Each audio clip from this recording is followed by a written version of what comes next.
Benchwarmers Podcast. I am Casey Coggins, joined by Alvin Hebert. What's good?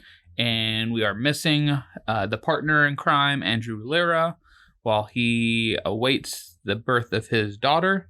I haven't gotten news that she's been born yet. I haven't either. I just know he's still on watch. So with just the two of us, we're going to get into some college stuff. We're going to talk college football since the regular season starts in a week coming up here. And so we're going to talk a little bit about what are the chances that a team not named Alabama and Clemson play in the national championship game, who that team might be, some maybe surprise teams that are in the top 25 that you really don't think that will make the college football playoff, or maybe can contend, maybe upset one of these teams in the regular season, things like that. And then we'll talk Heisman, because everybody likes to talk MVPs and Heismans and all of that, who's the best player in the sport. So we'll go through some of the candidates, who we think is going to win it. And then we'll finish up talking some more football stuff with Antonio Brown and Ezekiel Elliott and their drama going on in Oakland and Dallas. And then, you know how it goes. There'll probably be some rabbit holes and tangents that surface along the way. So come along on this journey. Let's go for a magical ride. So, AP Top 25.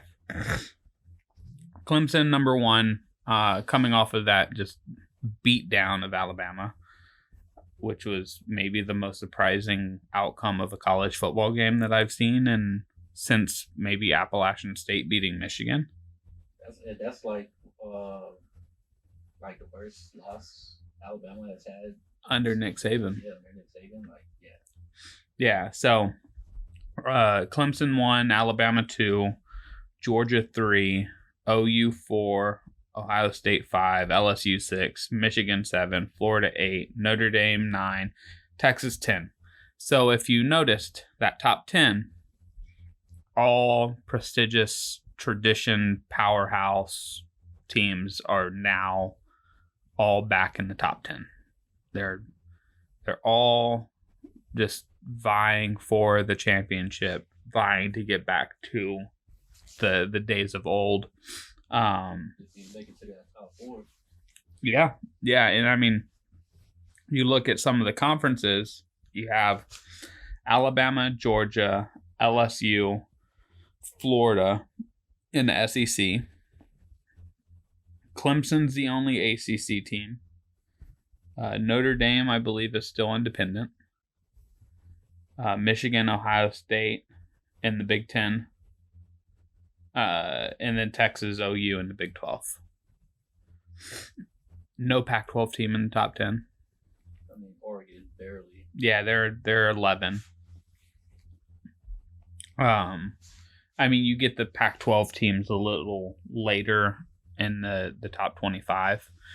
But let's just say, well, we can kind of break it into tiers, because I put it at like a 5% chance that Alabama and Clemson lose this year. I just don't. That they lose at all? Yeah, like I just see them playing each other again in the national championship, because I think they're just that much better than the next best team. It is college football, and you really never know. But let's say Alabama does lose to LSU. What are the odds that LSU is still going to run the table? Very slim. I mean, it's not like that they got a bad squad. It's just like how you said, the tiers. Like, you got S tier, Clemson and Bama, and then LSU is like right there, A tier. They just, things got to go right for LSU. Right. I mean, and then if you look at the history of the last let's say 10 years of these programs, LSU, OU, Ohio State, like Texas, Georgia, they always slip up to a random team. Or they blow through all of the other teams and they lose to their main guy that they need to beat. Like Texas last year beat OU, but then slipped up in a couple spots. They still ended up in the Sugar Bowl. They still ended up winning the Sugar Bowl and having a very, very good season that allows them to be preseason top 10, but they still slip up. Yeah. LSU, they lost to Troy last year. Yeah, it's those like it's also teams to like you said, Troy, and then when Michigan lost to Appalachian State that one year, right? Yeah, and I mean, you have those upsets every now and then, but it shouldn't happen to some of these teams. And OU almost lost to Army last season. And it's college football, and that's why I say that like there are the chances that these teams will beat, like a team will beat Clemson, like Miami. They're talented enough to beat Clemson. I mean, they're definitely not more talented than Clemson or as talented, but they're talented enough to, have, if they play their A game and Clemson plays a B- game, Miami can win that game. Yeah, definitely. So, and that was not even like, I don't know if that was even the next best ACC team. I think it might actually be. That's a far drop for the next ACC team. That's how bad that conference is. Yeah. They're not even in the top 25. Nope, they are not. The outside of Clemson and Alabama, we can talk about them for days. Outside of those two, what team intrigues you the most that if you saw them in the national championship game and the college football playoff, it would all make sense? There's actually two teams that I'm looking at. Well, I said one. I know. So if I don't say the other, then we can talk about your other team. I'm going to say Michigan. Simply because their O-line is probably like one of the best right now in college football. So if Harbaugh could put it all together this time, I wouldn't be surprised if they're in the playoffs and surprise somebody in playoffs to make it to the championship game. I think the thing that plays out well for Michigan too is if you look at their schedule, they have Ohio State last game of the season at home. They have Michigan State at home. They have Notre Dame at home. They have Iowa at home. And they're really their toughest road game is early in the season against Wisconsin. And then Penn State always seems to be kind of a frisky team. They're ranked, they're preseason number 15. But the trickiest part about preseason top 25 is you don't know, you haven't seen these guys play. You don't know exactly how it all is going to shake out.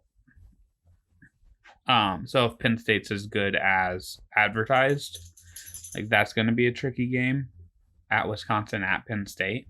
Especially Wisconsin with their running back too. Yeah, Jonathan Taylor. Yeah. Who we'll probably touch a little bit on later. Yeah. So I mean, I think the thing about Big Ten teams, same thing with the SEC, and like in a lower level, the Big 12.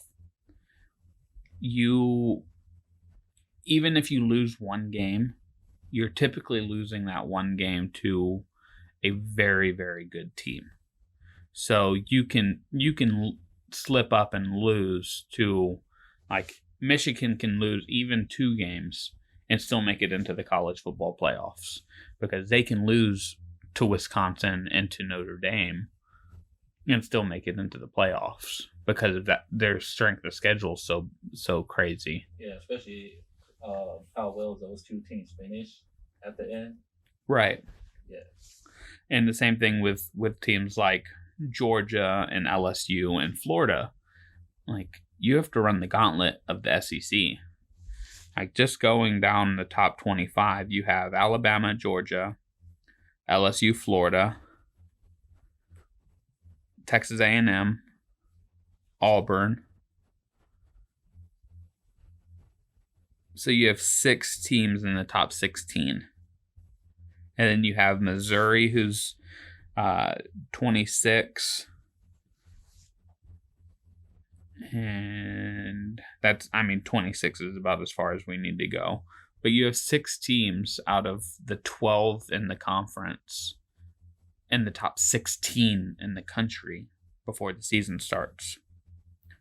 So if LSU beats Alabama and loses to Auburn, you can still see them in the conference championship and college football playoffs because of just how strong these schedules are, how strong the conference is. UT can lose to a team like Iowa State, but beat OU and make it into the conference championship and make it into the college football playoffs. Like, there are paths for these teams. My team that I have up there is LSU. They're returning a lot of their players from last year. They lost their 2 best defensive players, Devin White and Greedy Williams. And they lost a few other talented players, but LSU is like defense factory. They seem to always have a stacked secondary, especially their secondary. And I think the way that they finished last year, they after that loss to Troy, they played really good football. They still lost to Alabama, but they still played really good football. And they're probably better this year than they were last year as a whole. So it wouldn't surprise me to see them beat Alabama this year and maybe lose to another team, but still end up in the SEC championship game, probably against Georgia, and make it to the college football playoff. Also, wouldn't surprise me to see 2 SEC teams. Per usual. Right. What was that other team that you were thinking about? Michigan State. So keeping it in the Big Ten. Yeah, just because again, their defense is just that good. Like how you was talking about LSU and how they got players coming back. I think Michigan State got most of their guys coming back too, and their defense is. I think they got them ranked as number 1 defense in college right now. So.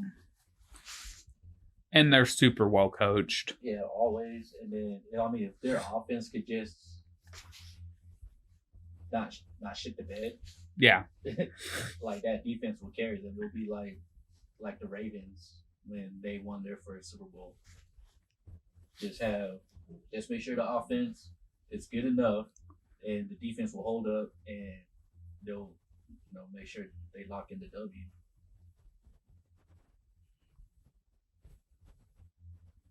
Yeah, I was trying to see what they said about if there was like a preseason defense ranking, but I didn't see one because, yeah, Michigan State always, like their basketball team, and Tom Izzo, like always coached really well, always disciplined, always like the personnel know what they need to do. So as long as the talent level is as good as it seems to be, like a 10-2 season doesn't surprise me. And that's the thing; they never have like a flashy, like big name. No, they don't. They just coach well and they know how to play. Kirk Cousins. Was he even a big name when he was with them? Not really. Yeah. He was just a good quarterback with them. Yeah, he was just solid. Yeah. So we didn't talk really the Big 12. OU is possibly the most interesting team in college football because they did get Jalen Hurts from Alabama as a transfer, because they're coming off of back-to-back Heisman winners with Lincoln Riley, and they're ranked number 4 in the country. They're definitely the best team in the Big 12 before the season starts. One thing for me with them is that defense, man. Like, yeah, I mean, and the OU defense has its moments, but that's kind of why I say they're so intriguing, because we saw Jalen Hurts go like a year and a half without losing a football game, and then almost 2 years, I think, and then he gets pulled in at halftime in the national championship and loses his spot to Tua. And then Tua kind of gets banged up and misses some games, and Jalen Hurts just doesn't really look the same. And that last year at Alabama, yeah, that whole like going back and forth with quarterbacks, like who's your starter? Tua ended up definitely being the starter last season, but it just kind of it was weird. But Jalen Hurts now has a much better offensive mind behind him. This might be the best offensive coach in college football. So seeing how he uses Jalen Hurts, who is much bigger than Kyler Murray and Baker Mayfield, how he uses him is going to be really interesting.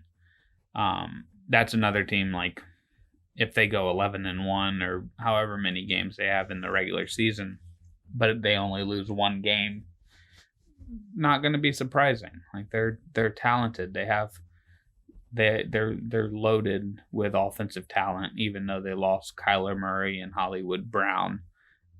Oh yeah, is that defense going to be able to stop people or make the stops when they need to make the stops? Or otherwise, you're just looking for Jalen Hurts to carry you all season.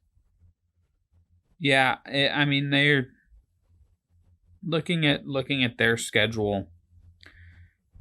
Texas is a neutral site. They don't really have an out-of-conference game that is really scary. They're home against Iowa State, and Iowa State's always frisky. West Virginia is not going to be nearly the same team as they have been, because they lost their starting quarterback and their best receiver. TCU's always frisky with their defense and Gary Patterson. Baylor's still kind of in their rebuild from the Art Briles thing, and Matt Rule's had them going in a good direction. And then they finished out Oklahoma State. But I think that the Big 12 as a whole took a step back this year, just because a lot of their most talented teams lost their most talented players. Right. And it really is going to be Texas or OU. And if neither of those teams live up to the hype, the Big 12 are going to get shut out of the college football playoff. Is there a team? Well, you said Michigan State at 18, preseason 18. They could be frisky. I mean, it's really. Like even Oregon, they didn't lose anybody on offense. They Justin Herbert. Yeah, I'm not predicted #1 pick. Yeah, I'm not sold on him. Yeah. That'll be a discussion coming up. And they also opened up against Auburn too, so like you can get thrown in the fire. Like yeah, you're gonna start with an L. You're gonna start the season with an L. All right. Gold petitions already. It's all I come with. I mean, the good thing for offense from last year, the good thing for them is the fact that they play in the Pac-12, which has kind of had a weird. They've taken a step back from a few years ago. Washington is the best team that they have on their schedule, other than Auburn. They're home against Auburn, at least, but they're at Washington. They're at Stanford, and Stanford always a tough. Yeah. Tough and they're at USC. So it'll be. I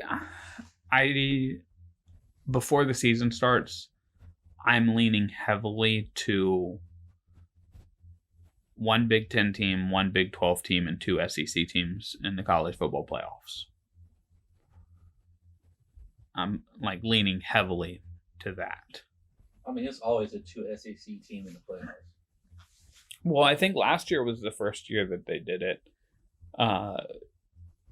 Because there was I'll have to look this up.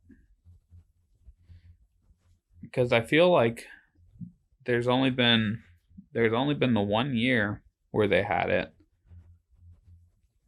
But for all I know, I could just be hoping that that's the case.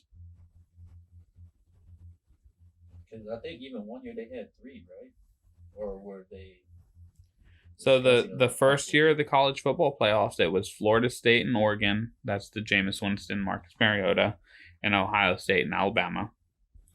And then the second year was Clemson, Oklahoma, Alabama, Michigan State.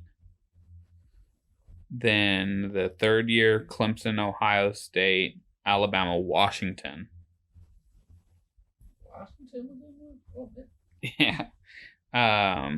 And then 2 years ago, it was the first year, the only year that they had the two teams from the same conference. That was Georgia, Oklahoma, Alabama, Clemson. Yeah, that was the year where they had 3. 2. Clemson's ACC. You said Georgia, Alabama? Clemson, Oklahoma. Oh, okay. And then last year, Alabama, Oklahoma, Clemson, Notre Dame. So, in the, let's see, 1, 2, 3, I lost track. In the 5 years that we've had it, Alabama's been in every one. Clemson has missed 2. Oklahoma's missed 2. A lot of the same teams, pretty much. And then there's that one outlier. There's the Florida State, the Michigan State, the Washington, and Notre Dame last year. So I'm leaning again heavily to 2 SEC teams this year. Odds are, I would probably say that it's going to be Alabama and LSU. And that I think if that's the case, that's going to get into some really sticky conversation. Per usual. Because LSU wouldn't have even made the conference championship game, but their only loss would have been to Alabama. Yeah. And then they were like, they lost to Alabama. So, of course, you could put them in. Right. But you can also say, well, they lost to Alabama. They would be playing Alabama in the first game. Why give them a second opportunity at Alabama when they've already lost to them? Especially, like, if they lose badly. Yeah, so that gets into the sticky conversations. We'll see how it all plays out. Now let's get into the Heisman stuff. Who's going to win college football's best award? The favorite's Trevor Lawrence right now, who just torched Alabama. I mean, he had a decent game against Notre Dame, but just completely just demolished an Alabama defense. And then your second guy is Tua, who I thought should have won it last year over Kyler. I thought so too. And then you have Justin Fields, the Georgia recruit, who transferred after backing up Jake Fromm. Jalen Hurts, now at OU, under Lincoln Riley. Jonathan Taylor, who you brought up earlier, of Wisconsin. Adrian Martinez is going to be kind of a sneaky player for Nebraska. He got hurt last year and missed some time, but when he was on the field, he looked dynamic. Travis Etienne from Clemson, who's their running back. DeAndre Swift at Georgia, their running back. Justin Herbert, who you brought up, the 6'6" quarterback from Oregon, who everybody seems to love except me. So, I mean, I'm okay with that. Surprise. And then Sam Ehlinger of Texas. Those are the favorites. And then you're looking at guys like Najee Harris, the Alabama running back, J.K. Dobbins, Ohio State running back, who had just an incredible freshman year. Khalil Tate, the quarterback of Arizona, who a couple of years ago was setting the NCAA on fire with his passing and running ability. And then they bring up some sleeper picks, like Kellen Mond, the quarterback from A&M, who has another year under Jimbo Fisher. Yep. Right? This is Jimbo's second year? Second, yeah. Yeah. And then Eno Benjamin, running back from Arizona State. And then T. Higgins, wide receiver from Clemson. A little surprising that this is the best, the odds on Yahoo. It's a little odd that they don't have Jerry Jeudy. I think it's Jerry Jeudy, the wide receiver from Alabama, who is supposed to be their number one receiver, their Calvin Ridley, their Julio Jones type receiver, who had an incredible year last year. Talking about him being a top 10 pick in next year's draft, or whichever draft he's actually able to come out into the NFL. You don't see receivers talked about for Heisman these days, though. I mean, you rarely ever see them in general. Like I mean, unless you was talking about who's the last one? I think it was. I mean, Calvin Johnson with Georgia Tech. Was he in the talk? He was in talks, but I mean, Julio Jones was in the talk. AJ Green was in the talk. Calvin Ridley was in the talk. It was like we got those the last one to even be in the top 3, I believe, was Larry Fitzgerald. Yeah, and that's with Pittsburgh. Yeah, a long time ago, like 5,000 years ago, it seems. But it's a shame that football media members have become enamored with the quarterbacks. Mm-hmm. I mean, you know my stance on quarterbacks. Build a team around a bad quarterback and you're at least a mediocre, like you're an average team. Build a good team around a good quarterback and you're a great team. Like, the quarterback's not the one that necessarily means you're a good team. You don't have to have a Trevor Lawrence or a Tua to be a great team. LSU's ranked 6th with Joe Burrow. I mean, Florida with what's his face? Exactly. We don't know Michigan State's quarterback. We don't know Wisconsin's quarterback. We don't know. Do you know Michigan's quarterback? I don't remember his name. It's like Shea something, I think. Couldn't tell you. Yeah, it's Shea something.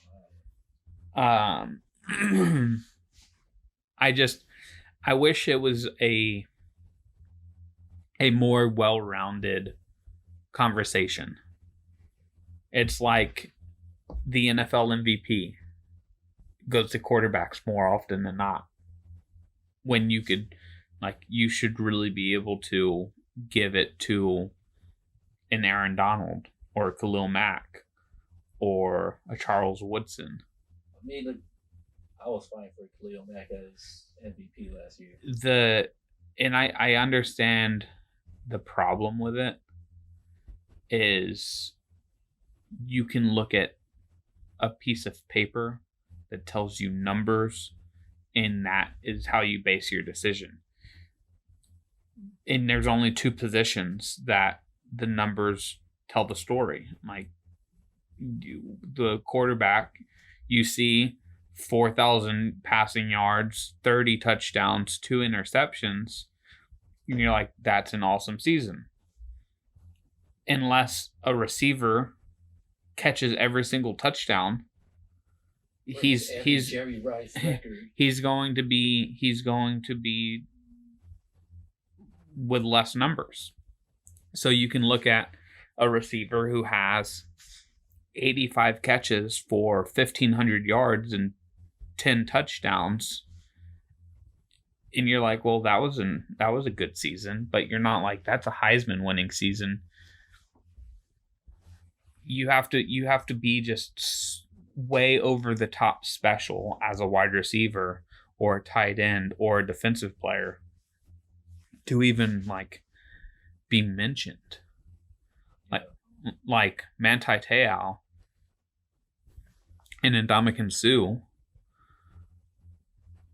were special in college, and that's the reason why they were Heisman finalists, where you could just watch a game. You didn't look at their stats. You watched the game. I mean, with Manti Te'o, you could look at his tackles, his interceptions, stuff like that.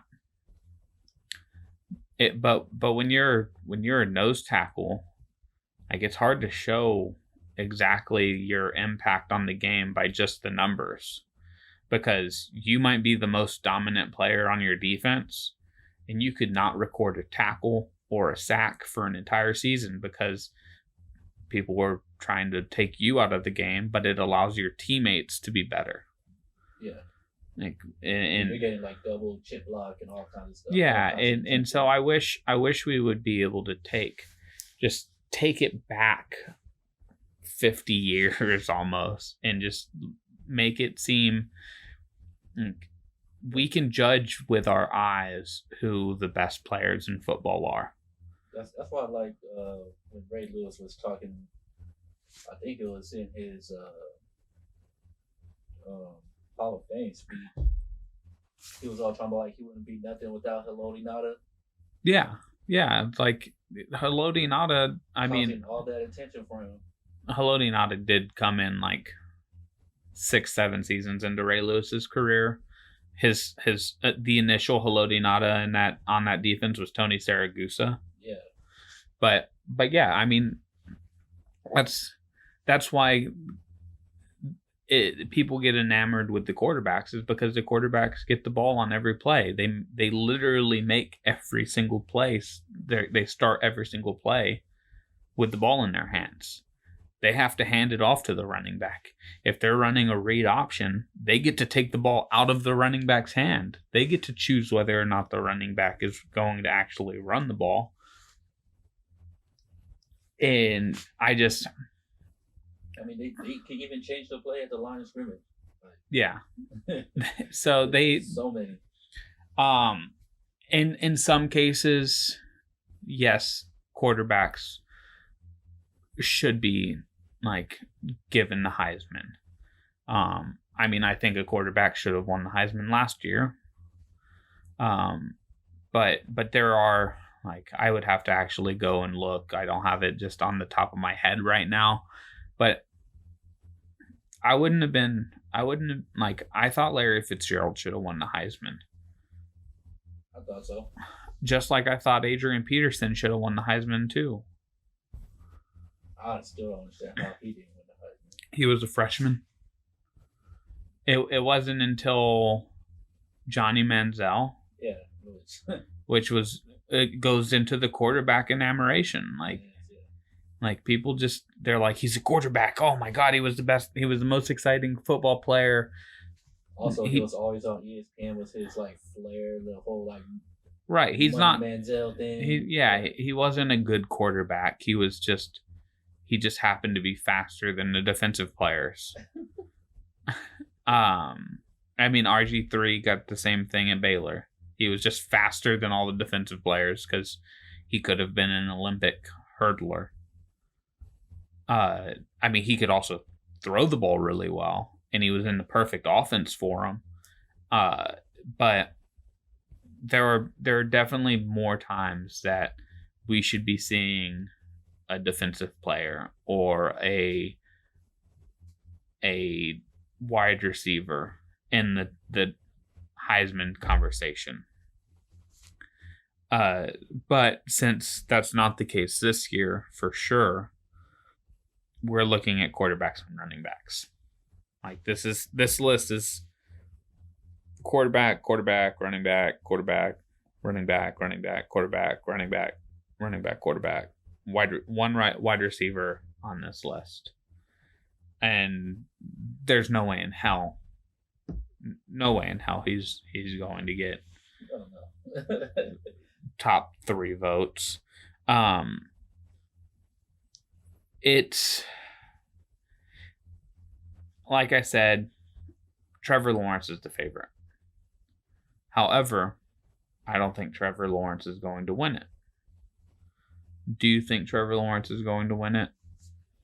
I actually don't think he's going to win it. Because, what is this? This is his first full season? Yes. As a quarterback? Yeah. So, I think, I don't think like his numbers are going to be bad, but I just don't think it will be like another 30 touchdowns or 4 interceptions type of thing. Do you have who would you, if you were to place your bet today, who are you betting on winning the Heisman this year? Because if like we both don't think it's Trevor Lawrence, then that means Tua would be really the favorite, which I wouldn't be surprised if he won it. I mean, I don't see another name on here that could be a favorite other than Tua, especially from what he did last season. And he's been under, and that was with him being banged up last season. Right.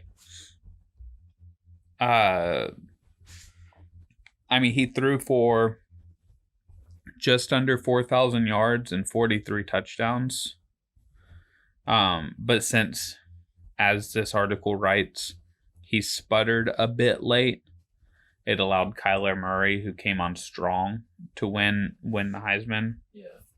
I mean, Kyler Murray's numbers were ridiculous, but Tua in the Alabama offense throwing 43 touchdowns and 4,000 yards shouldn't have been taken lightly. I'm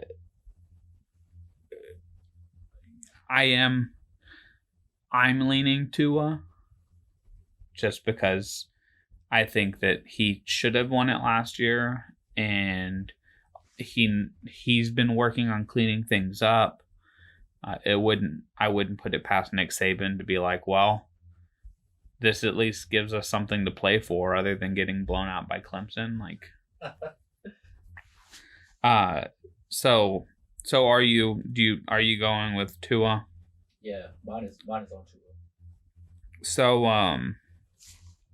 I've been a big believer in this guy since he was a true freshman. He's not even on this list, by the way. Uh, I think he is, me personally, I think he's the best pro prospect of the quarterbacks in college football.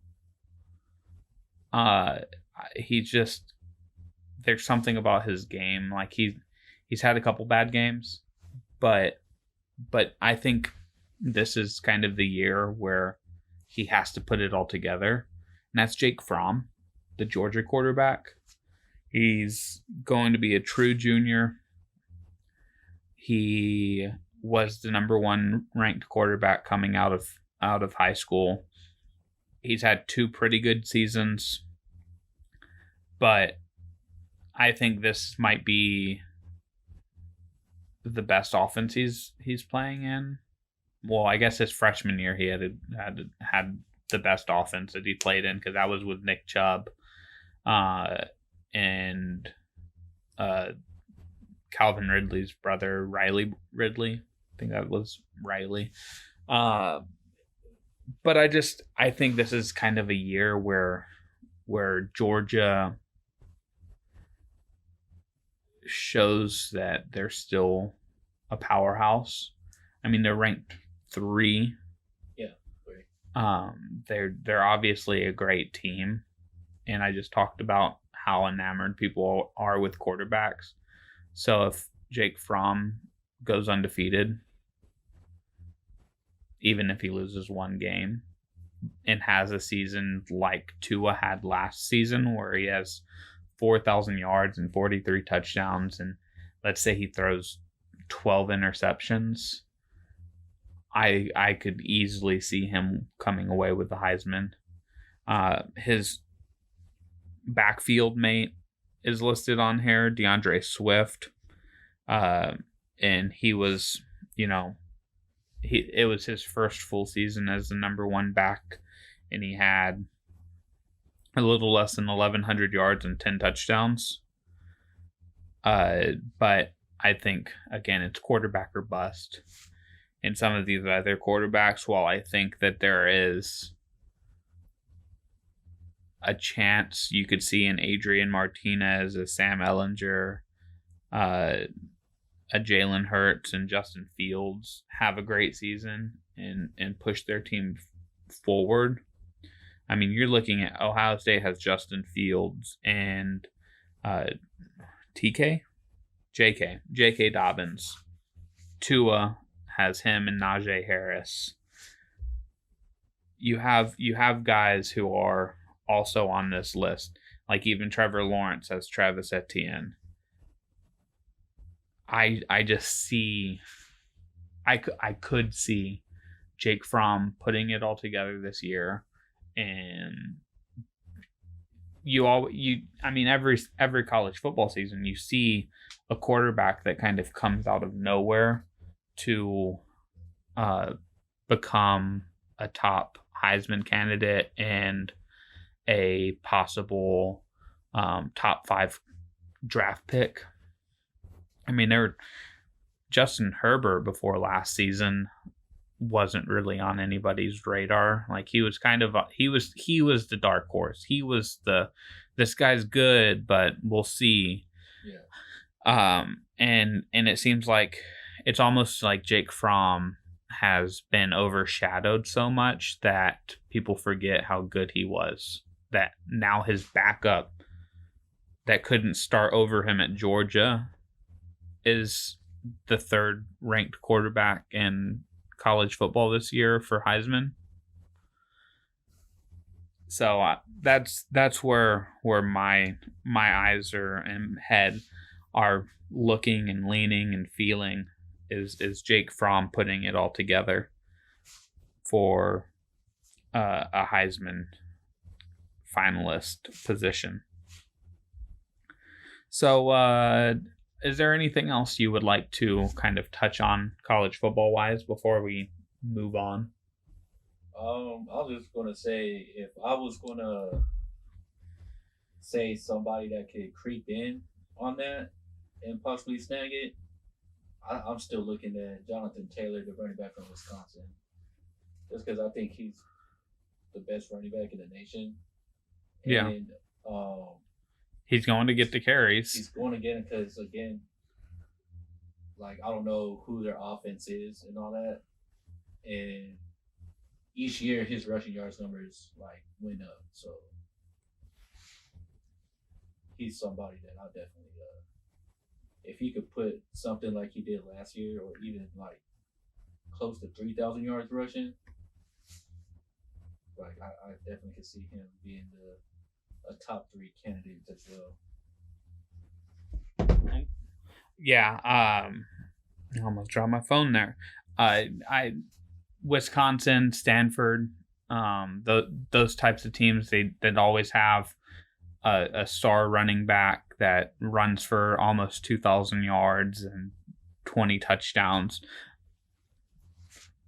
Always seems to be there with their possible Heisman finalists. So, especially with the offensive line that Wisconsin always has. Yeah. That wouldn't surprise me at all.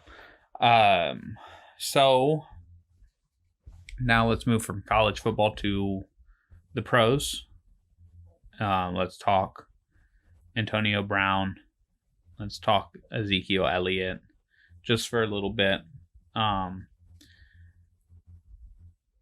Starting with Antonio Brown. What the hell? Like, that's what the Raiders are saying. Like what the hell? What? He throws this fit in Pittsburgh. He just kind of gives up on the team. He starts talking shit to Juju Smith-Schuster. Throwing Big Ben under the bus. Yeah, he just, I think he even like threw Mike Tomlin under the bus too. He just pretty much, or the upper management, he threw them under the bus, saying that he poured Big Ben's dick. He poured gasoline on Heinz Field and just threw a match into it. And so they finally let him go to Oakland. He's on a new team. He's he signs his contract. You're like, okay, now let's see what Antonio Brown can do on his own. And apparently what he can do on his own is exactly the same thing that he had just finished doing in Pittsburgh, and just throwing a temper tantrum. Just be bitching and moaning. Like, he's literally like I just picture a little kid lying on the floor, face down, just throwing their hands and flailing their feet. Throwing that temper tantrum when they don't get what they want. Why are you so upset about a helmet? I mean, like, it's not. I understand, like, it's a helmet, like, yeah, headwear that's going to protect you from, concussions and all that stuff.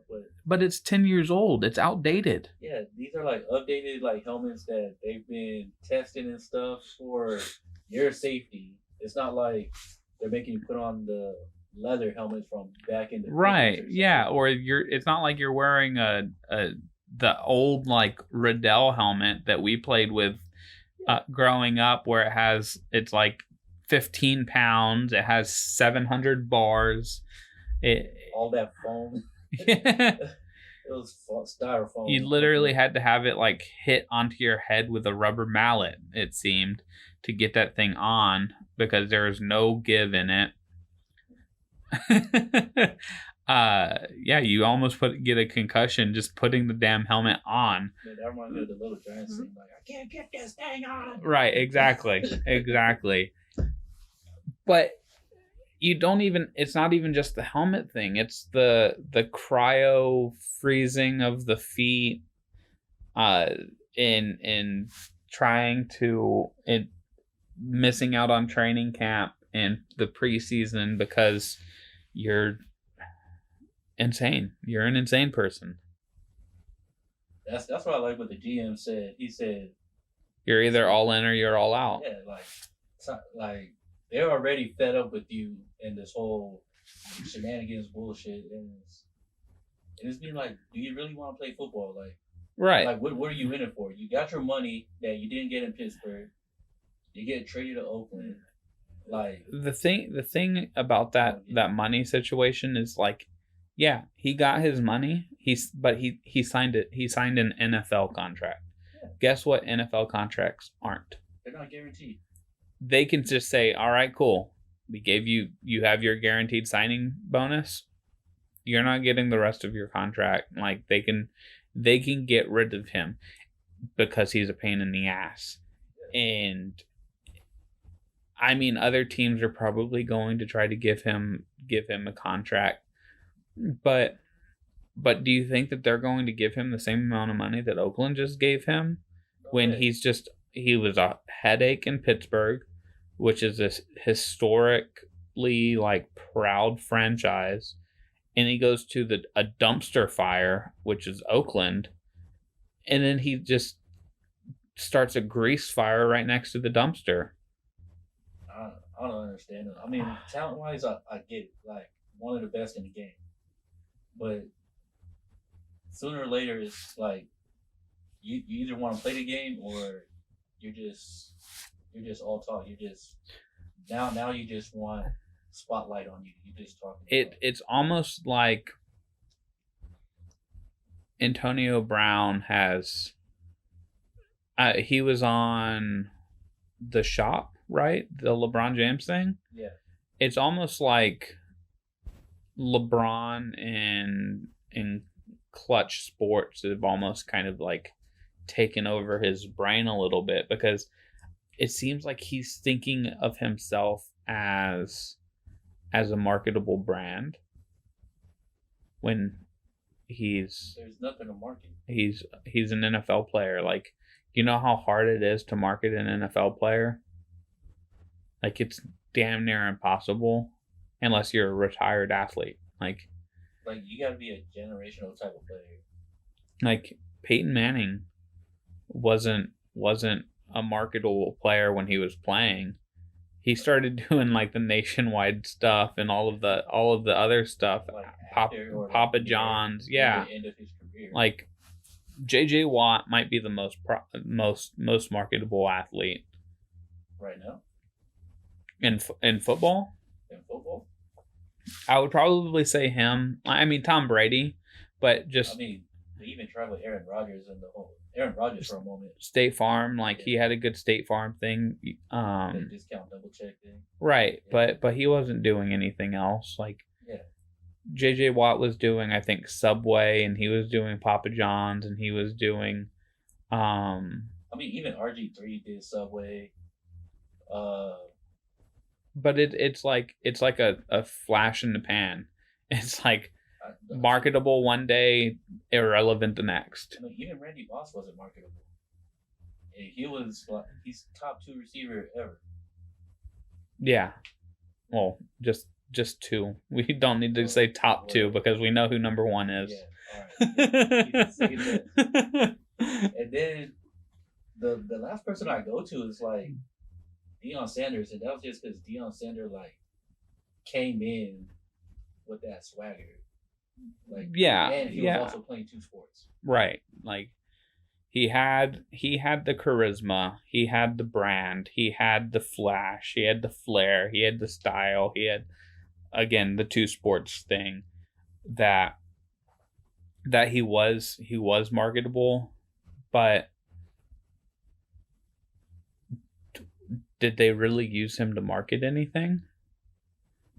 Like he's not. That was just like him, like right, and that's kind of what I'm getting at is like, yeah, sports fans are gonna know you, but you're not getting endorsement money like. You're not getting those big shoe deals. Yeah, you're not getting. You're not signing. You're signing with shoe brands, but like.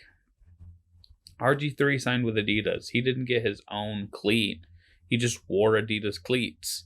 He has his own little line of like socks with his sayings from when he won his Heisman. But And that was because that was his thing. yeah, Like the socks were his things. That was like known in college. Right. Know your why, like no pressure, no diamonds, stuff like that. That he became kind of marketable in that sense. But again, it's kind of like a flash in the pan. Like you make your money, you make your living for the rest of your life by being a football player. And then after you're a football player, that's when you start putting, like Earl Campbell doing his own like barbecue sauce or whatever that is. They owning their own like restaurants. Deuce McAllister didn't have a restaurant in New Orleans until after he retired. Oh yeah, Donovan McNabb with the whole Campbell's soup thing.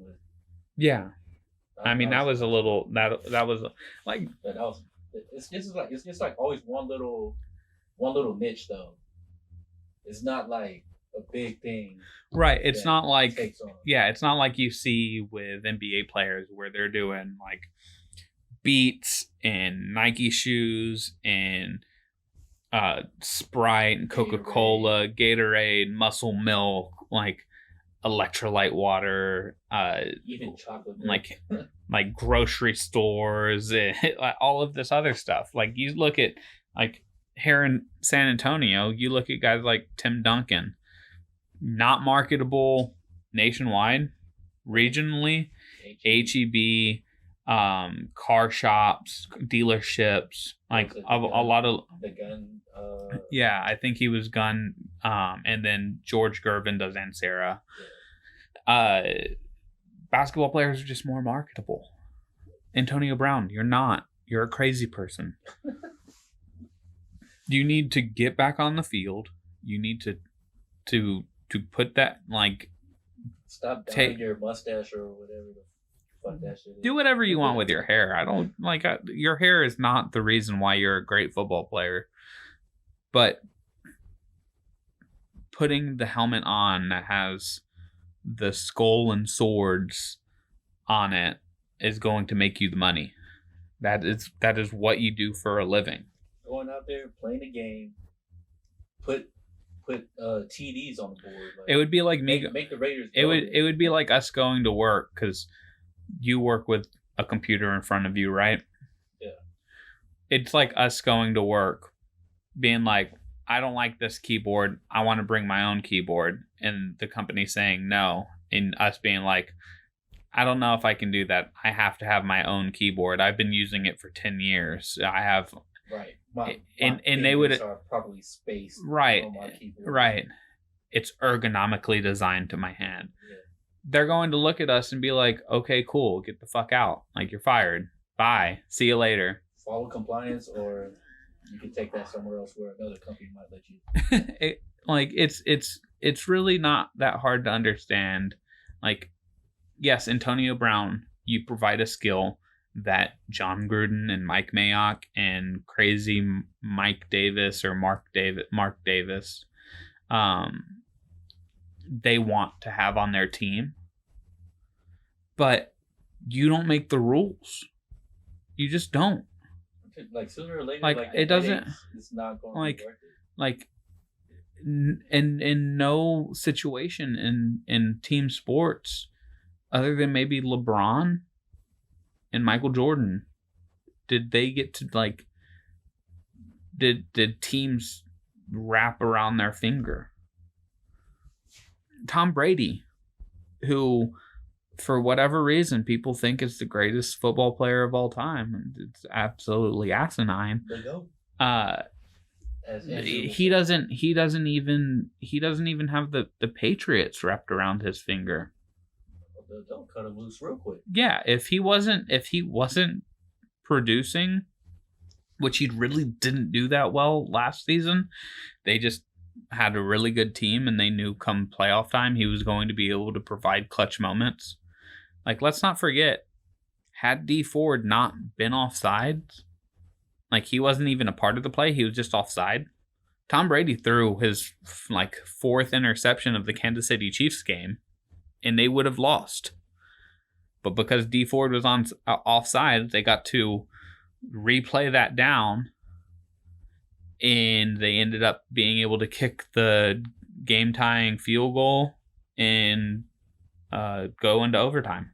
Yep, seal it up in OT like per usual. So like we can't even when it's Tom Brady, like you don't have the franchise wrapped around your finger. They're going to keep you when you're productive. They're going to cut you loose when you're not. However, on the opposite side of the spectrum, transition, Ezekiel Elliott is in the complete opposite case. Like, Ezekiel Elliott is doing, I mean, what, he has his new deal, though. Like, he still has 2 years left on his deal. Yeah, that's the case. Contract, yeah. That's the case for him. Like, that's where it's hard for me to side with Zeke, but I also understand what he's getting at. He's a running back. The shelf life on those guys, not very long. He is the most important player on that team. He knows it. The Cowboys should know it. I mean, the media is still quarterback. So there's a lot of people who are like, he's a running back. He's replaceable. He's really not. Like, I mean, that kind of talent, that's hard to replace. Who's going to fill into his shoes? Like, they lost DeMarco Murray. Still had Tony Romo. They lost DeMarco Murray and couldn't replace him. Until they drafted Zeke. Like, they had a terrible season after losing DeMarco Murray and ended up getting Zeke out of it, and they've been, I believe they're the like best team in the league when he plays, record-wise. Record-wise, yeah. Because I think, especially, I mean, also number-wise, how many times he's carried the ball, like. Yeah, how many yards per game, and he's been the number one running back in the league pretty much since he got drafted. The most rushes also, and the most rushing yards. Yeah, I mean, you have your. He's the workhorse for sure. Your Gurleys and your McCaffreys and. They don't even come close to how many touches he did. Yeah, it's nuts. I just don't understand why they're doing it. Excuse me. They need to just say, okay, look, they need to come to a compromise. They need to give Zeke his money because Zeke is the catalyst. Dak Prescott's numbers are not the same when they don't have Zeke, because he's best when they can run the ball and use play action. When they can't run the ball, they can't use play action, and they're banking on Dak Prescott to be an elite level pocket passer. Guess what he is not? An elite level pocket passer. That's where you were supposed to chime in, because I said guess where.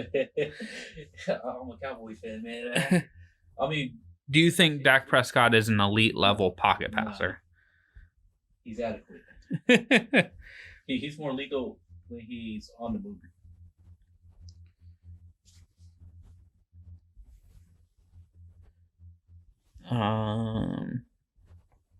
Nope, can't find it too easy enough.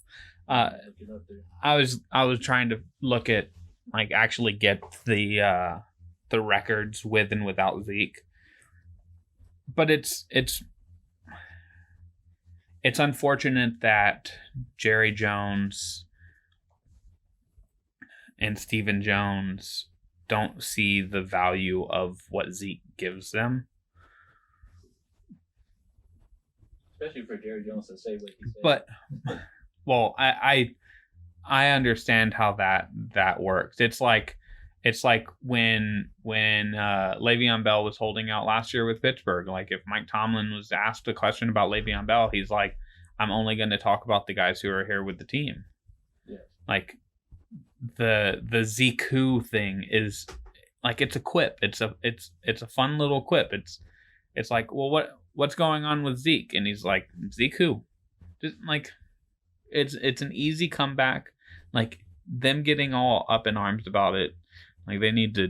Well, they got all up in arms about it because Zeke said he felt disrespected about it. Yeah, well, That's Jerry Jones feels disrespected that you're not fulfilling the full term of your contract. You can't have it both ways.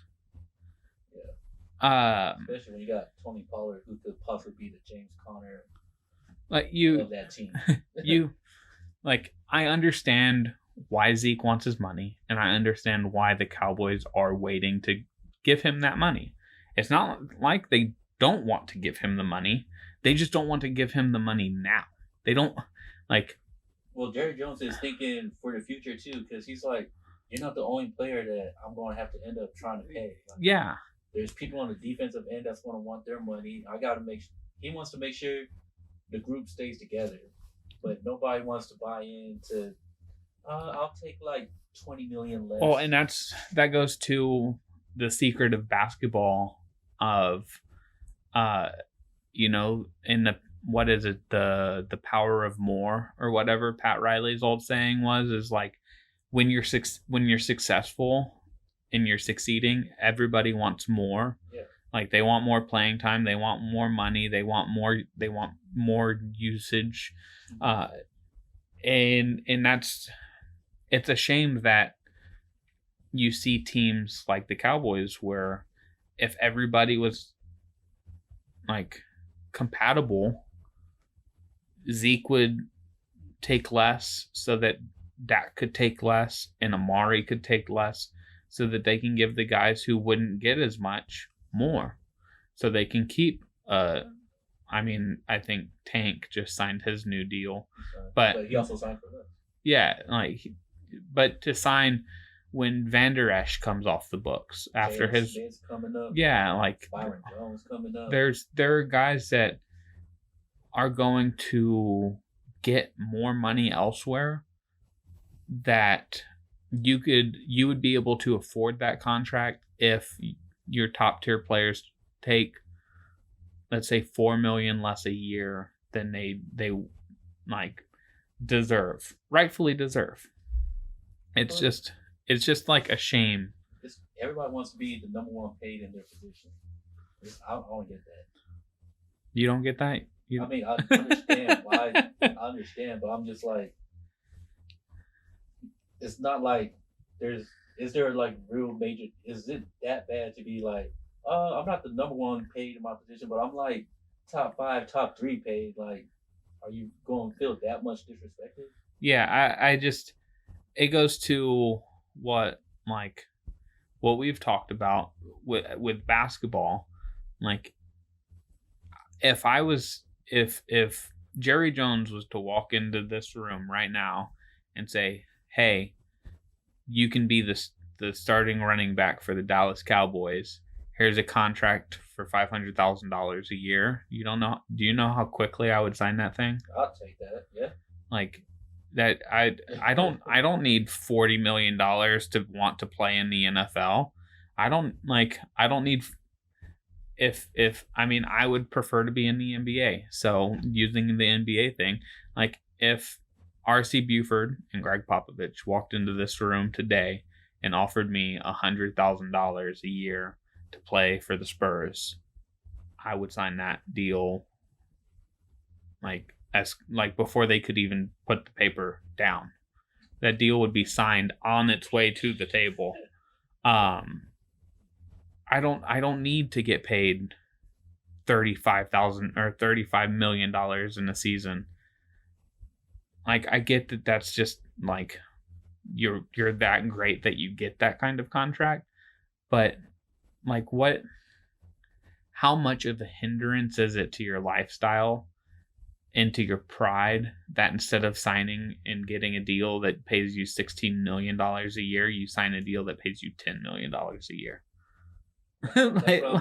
like how, and again, like rightfully so, he wants his money because his shelf life is not as long and all of that.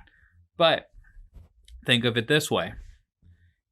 If he signs his deal for less, they can sign all of the other great players around him, and he probably doesn't have to get used as much because they have a well-rounded, great team.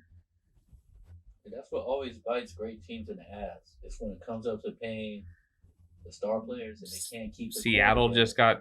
got like their throat slit pretty much by money. Like they needed to pay Russell Wilson because of what he did, but that means they couldn't pay Sherman and Cam Chancellor and like Earl Thomas and all of the other guys. Like they just said, all right, look, y'all can take this much money or y'all can walk because we're going to pay Russell Wilson this much and Bobby Wagner this much. And that's just, I mean, it is business, but it's a shame. The Chicago Bulls team.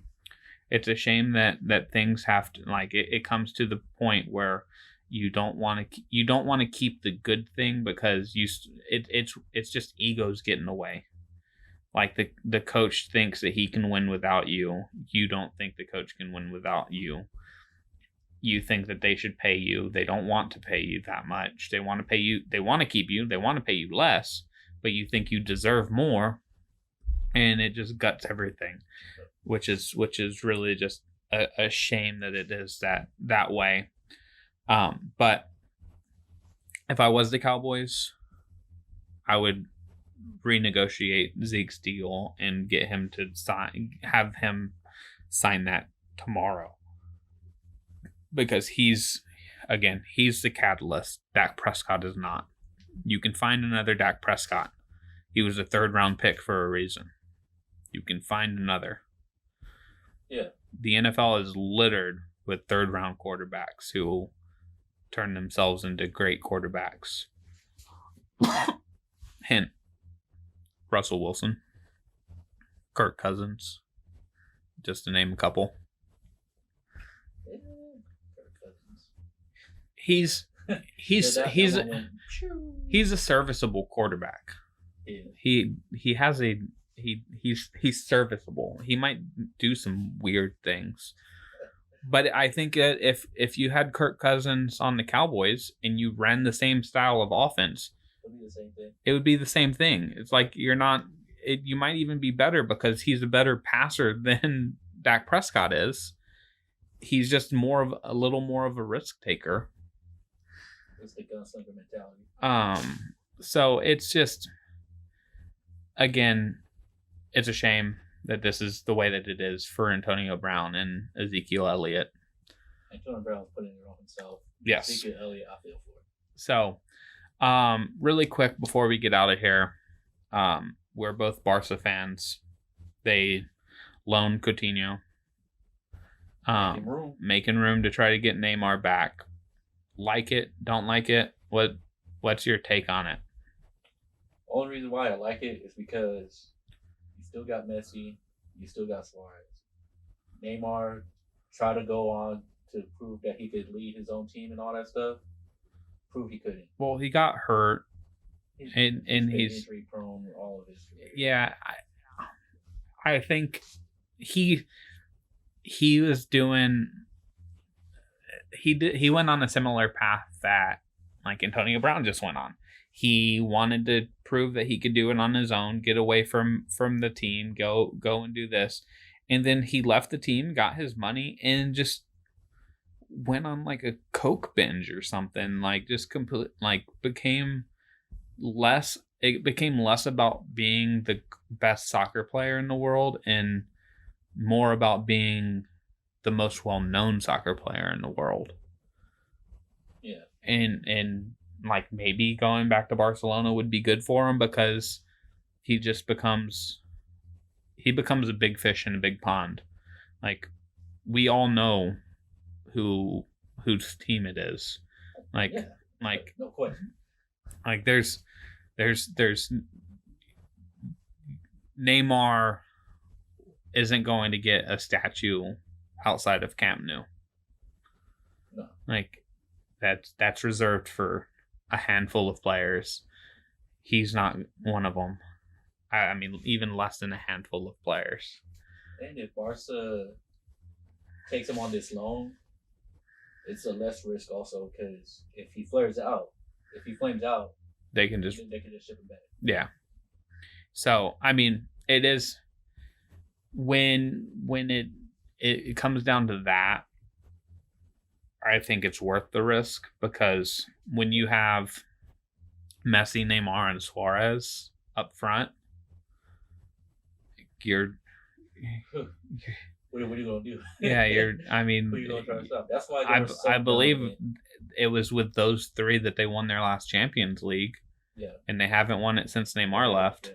So, I mean, I feel like it's something you have to do.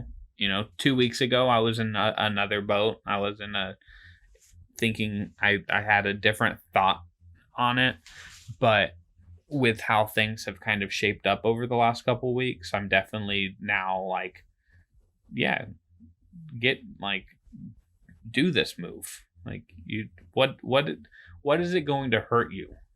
You're still going to be the best team in La Liga. You're still going to win La Liga. You're now focused on winning Champions League. Mm-hmm.